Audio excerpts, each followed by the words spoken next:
This lecture is about color identity and the Bezold effect.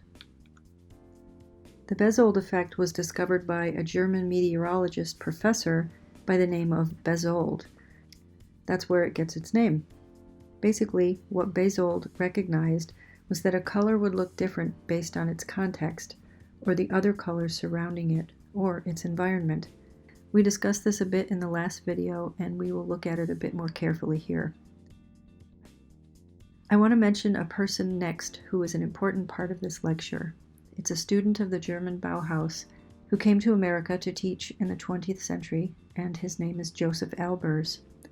Albers had his students do studies regarding color identity, or the Bezold effect, or this idea that color varies depending on its surroundings.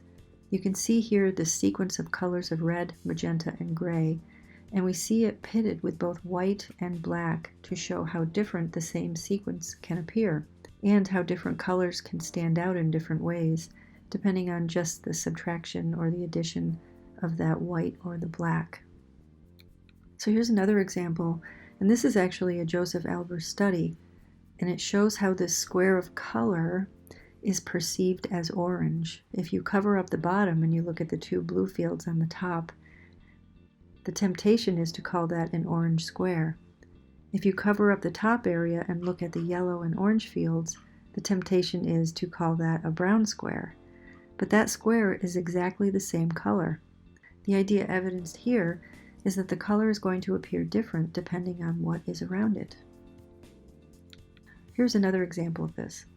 It's showing this small purple cloud shape moving across and a little blue bird that's also moving across in a pattern, as well as small pale yellow stars that are moving across. But then the artist is switching the background from yellow to this deep muted blue on the right hand side. And it's interesting what pops out and what does not pop out. On the left, the bird and the cloud icons are very prominent, but then on the right, it's the other icon and the stars that are very prominent. So again, these colors are the same except for the background on both sides, but they accent different things depending on the context of where they're placed. So here we have a portrait with the same idea, and this portrait is done almost entirely with color contrast. There's not a lot of value color here. There is value contrast between the yellow and the red, more than between the red and the purple. The red and the purple is almost entirely hue contrast. If we desaturate the image completely and look at just the hue, you would almost lose the portrait completely. Here's another example of the Bezold effect. You have the same repeated shapes and colors in terms of the brown and the deeper violet, orange, black, and other browns, but then we're switching out the yellow for this deep blue color, and it creates a completely different accent or emphasis graphically on what we're seeing. It completely changes our perception, even of the concentric forms.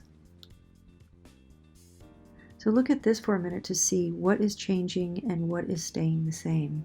So we have the same blue dots on either side, and they stand out more or less depending on what are around them. Again, a color is affected by what is around it. And we can see that by changing the star shape's color, it changes the emphasis of the star. This one is interesting because of the left side. You have that ultramarine blue with the violet that's almost vibrating, those colors together.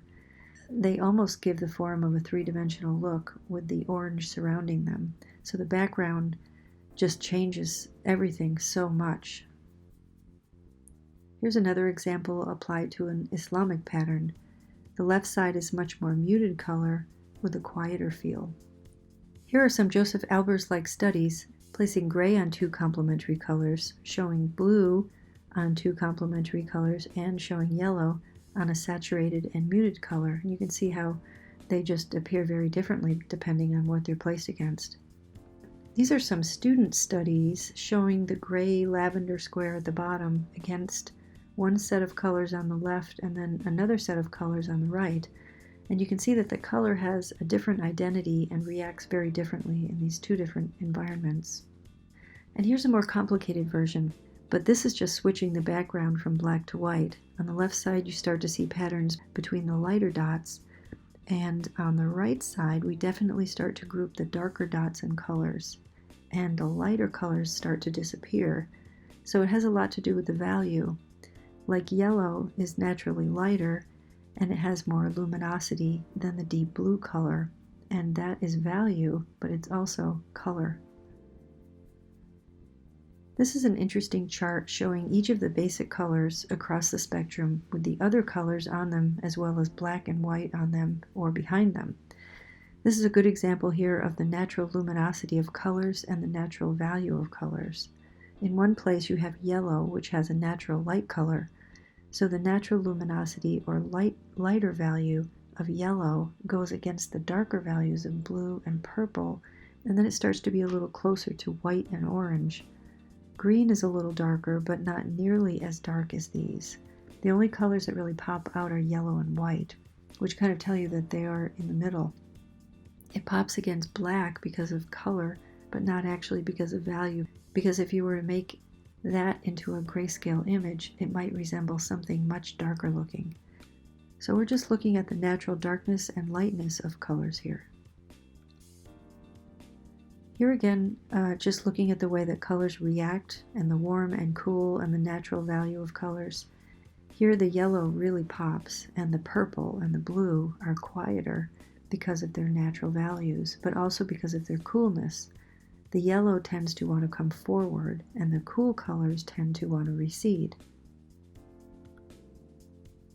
So what I really want you to get out of this is just remembering the difference between value contrast and hue contrast, and the fact that color is different depending on its context or environment, and that is what the Bezold effects is all about.